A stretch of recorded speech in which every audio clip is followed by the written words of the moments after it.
Percent particle.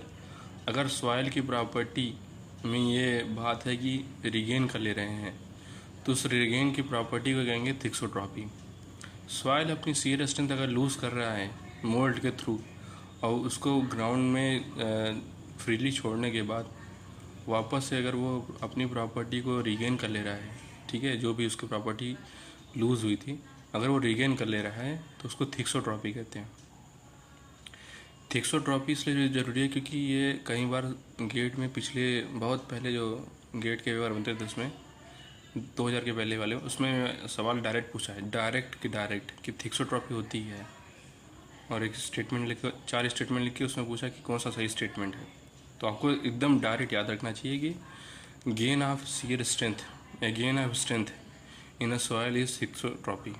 ठीक है, कुल मिला के बात यही थी।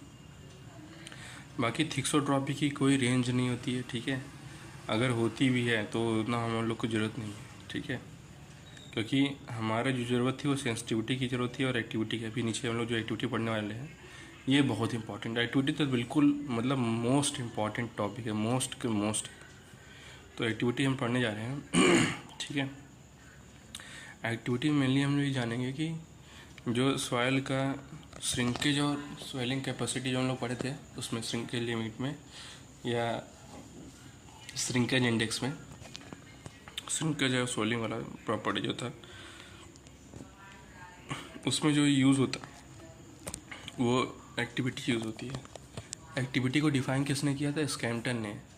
अच्छा, हम लोग ये जो स्कैम्पटन ही एक नेम है, साइंटिस्ट हैं, ठीक है, और आगे चल के हम लोग को ये फाउंडेशनल चैप्टर में स्कैम्पटन पढ़ेंगे, मेयर ऑफ पढ़ेंगे, तेजारगी का पढ़ेंगे, ठीक है, इन सब की थ्योरी के बारे में जानेंगे, इन सब के फॉर्मूले ने जो दिए हैं फाउंडेशन के बारे में उसके जानेंगे। तो स्कैम्पटन ने एक्टिविटी के बारे में बताया है कि स्कैम्पटन बता रहे हैं कि एक्टिविटी में क्या है।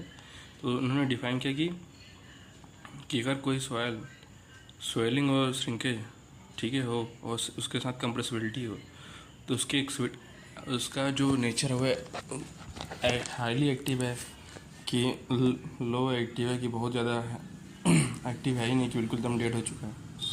तो क्या समझेंगे कि किसी सवाल में जैसे कि मेनली स्वेलिंग और श्रिंकेज की बात कर रहा है तो जरूरी नहीं जो हम लोग सोचते हैं कि बेंटोनाइट कह रहा हूँ, ब्लैक कॉटन है, ठीक है, ब्लैक कॉटन जो सॉइल है ब्लैक वाली उसमें मोनोमोडोलाइट ज़्यादा होता है तो उसमें स्वेलिंग श्रिंकेज की प्रॉपर्टी ज़्यादा होती है।